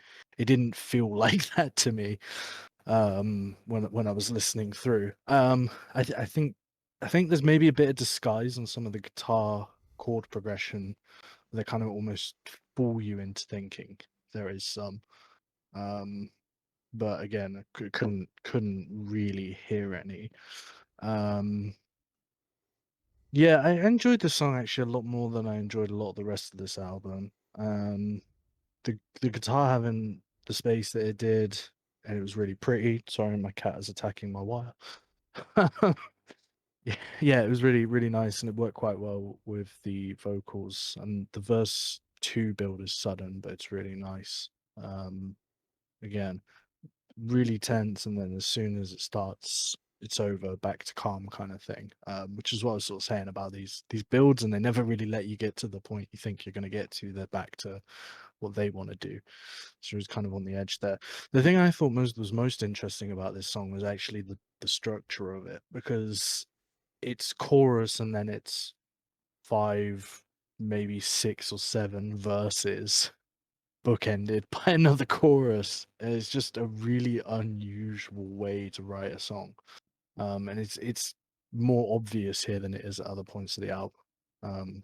Yeah, it was really cool, nice little bookend kind of thing. Felt like a kind of story thing was going on, which is maybe why I thought there was a kind of pun or play on words happening. So it's worth mentioning that the title of the song is spelled ascending fourth, Forth. I would assume, again, because I'm still playing about with some of this stuff, that a fourth or ascending fourths would be Fourths. So I think there's an element of that, but because the title was ascending fourth, you think that it's about ascending forth, as you say. But then the lyrics were making reference to that. Generally, I think though, the lyrics on this album do remain impenetrable to the end. To stand up tall and straight is to break one leg. Since last third quarter, he has not got out of bed. Am I missing something here? Like, that's just generally a collection of words. And I've hammed it up a little intentionally just to bring that through, but it's not far off. One line I did pull out was masterpiece of schmaltz, which I think, if you're being unkind and stretching a bit, you could describe this song as. It makes sense to me that we have a nearly 10-minute long journey to close out this song on an album that has been markedly theatrical from beginning to end.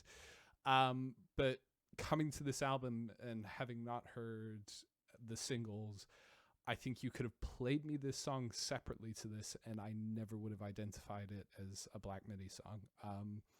In the context of Cavalcade, it makes a heck of a lot of sense. It's sprawling, it's indulgent, it's got a touch of schmaltz to it.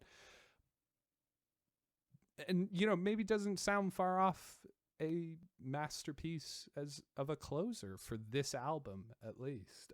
I think it's really interesting, though. This is one of the only tracks on the album where you drop a lot of those wild rhythms and tempos that we've had on everything coming up.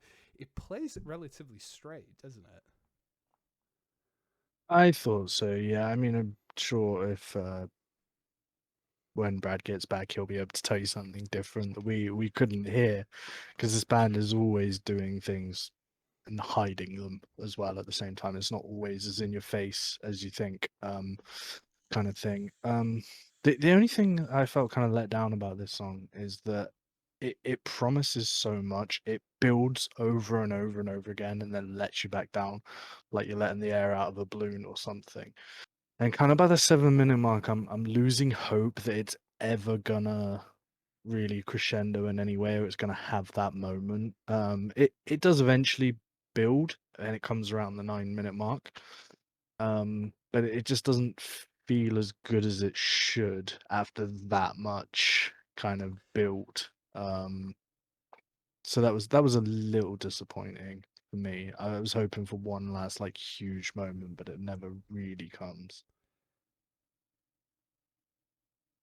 Yeah, I think the outro to this is kind of playing on a lot of, again, like going back to like jazz standard stuff, big band stuff. Like it's obviously this massive build. It's just repeating kind of the last 4 or 8 bars, I think it is. He's definitely sounding like he's crooning here. It's definitely got that Frank Sinatra, for a lack of a better word, vibe. It is a typical build, but it's kind of dragged out to the point where it's like beyond that. Um, I think you're right about the big crescendo finish, but overall, I'm not sure it's not just maybe 2 minutes too late kind of thing. I don't know. I always look at the last song of an album and see like a 9 minute song, and I think, this could have been 2 different songs, you know. Um, Again, I think there's a lot of stuff to like here, like sonically going on. You've got like a really nice acoustic guitar sound, some lovely harmonies. There's a really great kind of pushing run up that goes on from like E to F to G sharp. Especially you get some piano arpeggios coming through on it as well in like later repetitions. Yeah, the moment that I think that stuck out for me the most was that crooning outro. Like I said, I'm not sure it wasn't maybe just a minute or two too long. I loved it. I absolutely loved the vocals cutting loose completely at the end of the track and just getting into all of that crooning. Again, surprise, surprise. Vocalist over here loves it. Him taking center stage at the end. That full crescendo at the end is done really interestingly, I think, for me, because it all builds and builds and builds and builds, and then you actually get like quite a sudden stop, all of a sudden, which you think, okay, maybe this is the end, but then it allows the orchestra to then flourish and take their bow. It's interesting, a fitting end, I think, to a wild, wild album. I have the same reaction as you, Brad, where I see a 9-minute closer to an album. It's not done as much these days, but I always figure it's going to end after 4 minutes, and then there's going to be like 3 minutes of silence and then a hidden track just for the last minute or so, like back in the good old CD days or whatever. But yeah, no, I again, I love the crooning, overindulgent vocals. More overindulgent vocals. Were you hoping for All By Myself? Yeah, exactly right. Yeah. This gave Yeah, I didn't even. Sorry, Rocco. this gave you more My Way vibes, I think. Yeah. Yeah. Yeah, especially with that big finish. It was definitely, Sinatra-esque. No denying that. But it still felt quite different. It felt a little more sinister than something that those guys maybe would have been doing. Which is probably where it stands out. But I'm with you, Brad. That finish came 2 minutes too late for me. It's because you're, instead of listening to Frank Sinatra, all cleanly dressed, white suit next to a piano or whatever, you're actually just listening to Tommy Wiseau. I'm going to try and make that image happen. But hey, we're a little bit pressed for time, so I'm not going to go on about it too long here. Let's move up onto our sum up discussion. And Cam, why don't you kick us off this week? Quite disappointed. I can't lie. I said it to you both before. Don't really enjoy this album, and it's such a shame because I loved Schlagenheim so much. I like the fact that these are 3 young guys just doing exactly the music they want to make, no compromises, and doing it well and getting recognized for the ability that they have. I just don't think this had good enough songs for me to want to ever go back to it. It felt like quite a chore to listen to it sometimes. I said something to you in the week, Matt, is when you finished a degree, like when you've got your degree, you don't want to read literature anymore. You don't want to read books afterwards because you spent this whole time reading. And this kind of what this felt like to me. It felt like reading an academic textbook as opposed to reading like a literature book or something like that. in musical form. So it never really had good enough moments for me to kind of have that instant accessibility to want to deep dive later on. It had some, but it didn't have enough of them. So it won't be going into my regular rotation. It won't be replacing Schlagenheim. I'm not even sure I'm going to buy the record. Oof. Big oof. Brad, how about you? I did enjoy it. I mentioned to you earlier that I've had kind of an awful week, and I feel like you do really have to kind of devote some attention to this album. In some ways, it's definitely not an easy listen. I've not massively heard Schlagenheim. I think I probably listened to it when you sent it to me originally, Cam, and not listened to it since. So I can appreciate that it could be a departure from that. Accessible, again, another word you mentioned, I don't really think applies here. I think there's a lot to love. I think there's like great moments of builds. There's great dynamics in this again. Really good builds, really good kind of dips. I think this is the kind of album I'd listen to if I needed some inspiration. you know, if I, like I said earlier, if I needed a drum part and I was like, I don't want to write the same shit. This is the kind of album I would then go back to and listen to specifically for those kind of purposes. There's some like amazingly creative stuff, amazingly technically talented stuff. I think you need a platform of like a more accessible first album to kind of launch this kind of album from. I think if they'd come out of the gates with this straight away, don't think they would have reached the kind of heights that they have. Because, like I said, it's not particularly accessible. I don't feel there's a lot that appeals to me in this with the jazz harmony, the callbacks to Big Bang Swing, callbacks to Bossa Nova and stuff like that. Whether it still falls into my regular rotation, I'm not sure because I did feel like some of it was hard to listen to. Again, I mentioned it to you guys earlier, but it does take some concentration. It's not something you can have on the background. It demands your listening. It demands your attention if you want to get anything from it. If you don't give it that, it's not going to give you anything back. For the most part, if you try and let it wash over you, you're going to get nowhere with it. So it's a difficult album. Like I said, I think it's a great second album. I think it's a really great second album. I could see how it would be very polarizing with fans of the first album, because of that lack of accessibility. But I kind of enjoyed it. Like I said, it's difficult to listen to, but I will keep coming back to it when I need some inspiration because I think it is really inspirational. There's lots of great stuff going on. You've made a really interesting point there, I think, Brad, and something that I didn't get a chance to mention too much throughout the discussion tonight that I definitely wanted to hit on. For me, I think this was a very volume sensitive type album, right? As you've alluded to, we obviously listened to these albums that we're discussing on multiple occasions throughout the week, and that tends to mean intentionally or otherwise I catch them in different settings at different levels of focus. So, and even different pieces of equipment. One listen might be particularly focused with my headphones on. Another might be me putting the album on in the background while listening to it on a speaker while I'm working. I did notice that this week more than others, the method of listening really impacts what you can hear when you're switching between headphones and a speaker in particular. And it makes sense, I think, considering how much is going on. Albums all over the place, but it's quite clearly by design. We knew that would be the case coming in.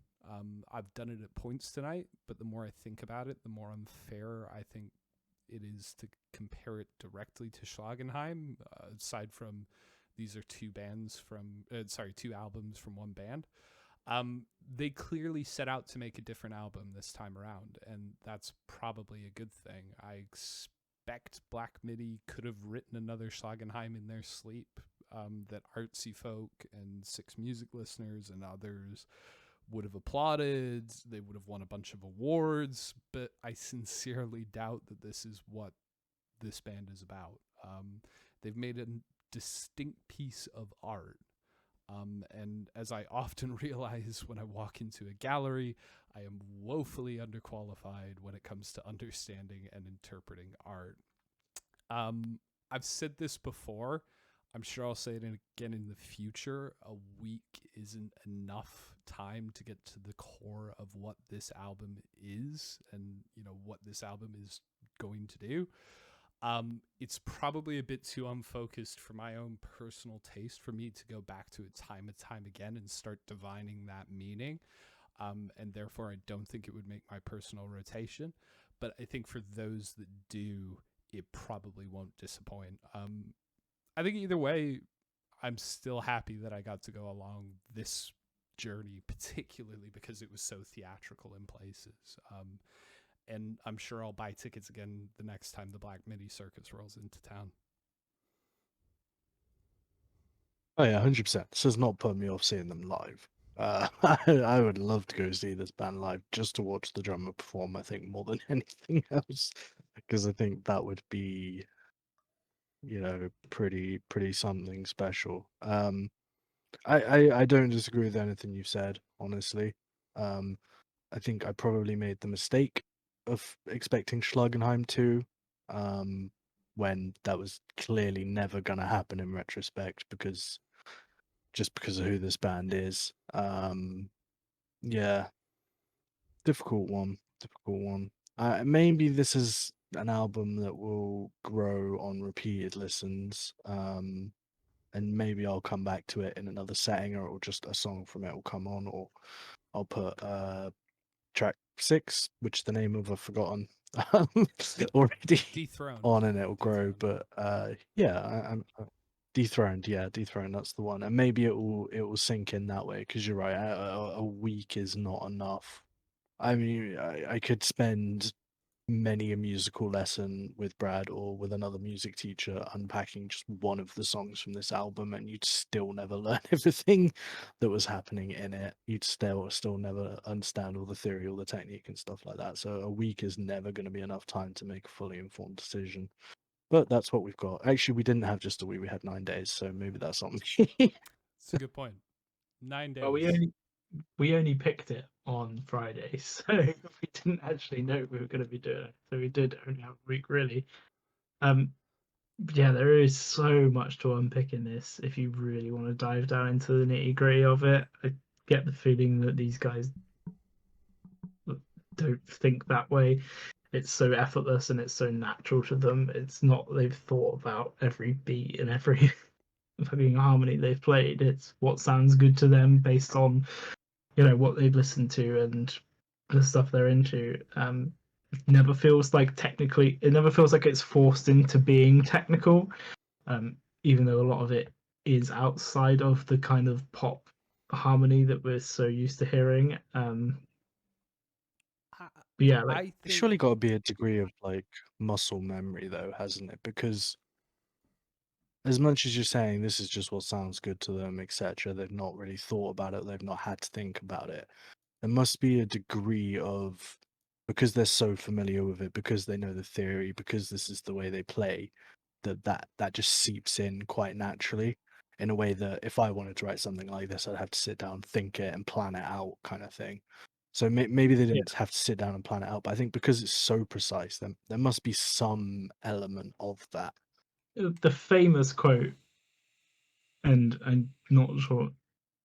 I definitely don't know who it's from. I'm not sure if anyone really knows who it's from, but the famous thing you hear is, yes, you go and you learn all that theory, but eventually you get to a point where you forget that and you just play.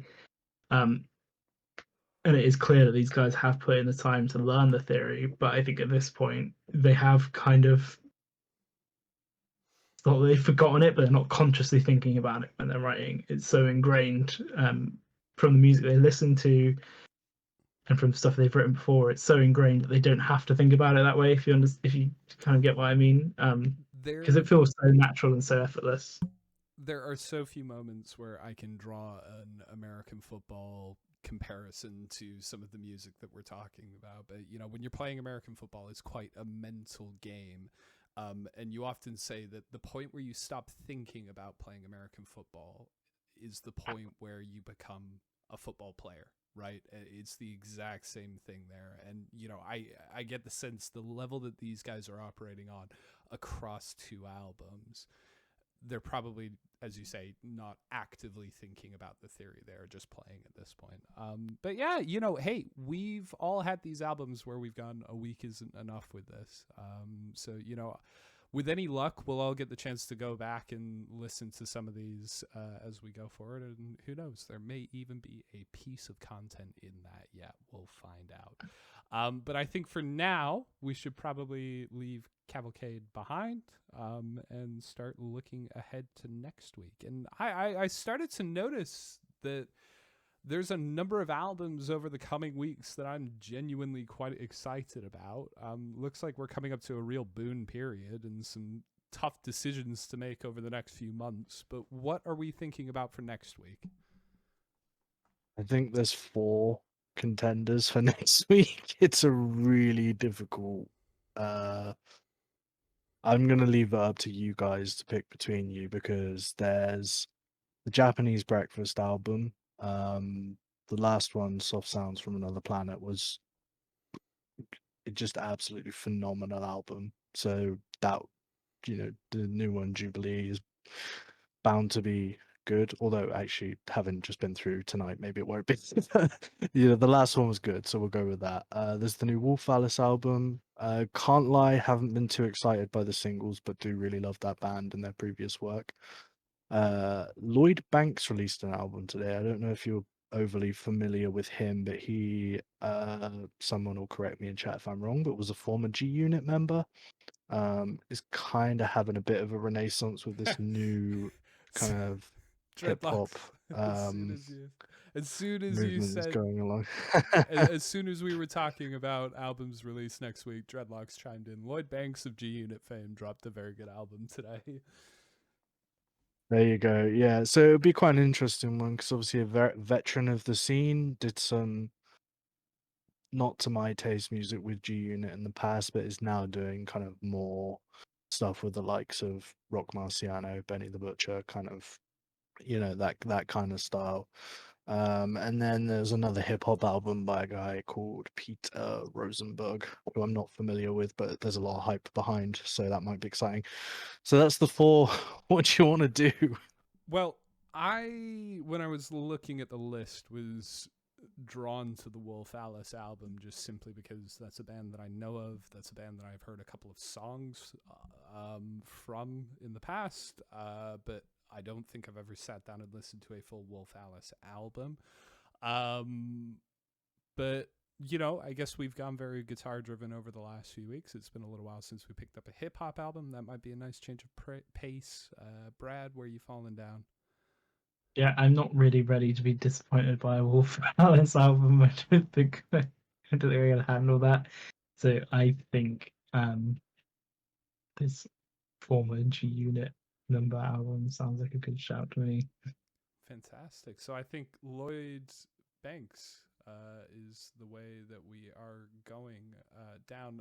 Dreadlocks, thank you for letting us know. Rosenberg is a radio DJ, and it's a dope comp piece put together with various rappers and producers. Hot 97 DJ, one of the biggest hip hop stations in America, apparently. But should we stick with the Lloyd Banks?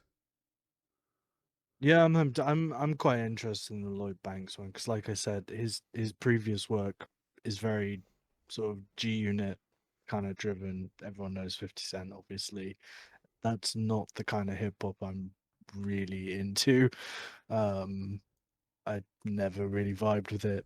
I don't think it was made for me, so I don't think that's a huge problem. But the people that he's working with now interests me a lot. The likes of, like I said, Rock Marciano, Benny the Butcher, etc. So I'd be quite keen to hear if there's a style change, if there's what's happening with a must be 40 something Lloyd Banks these days. So yeah, that sounds good to me. Brilliant, brilliant. I will play a lot of Blood on the Sand in preparation for next week. But hey, for now, I think we are at wrap up time. If you are with us live here on Twitch, stick around after we say goodbye for some post stream fun. And if you've missed any of this discussion or want to hear it again, we will have a recorded version of this going up on our YouTube channel on Sunday.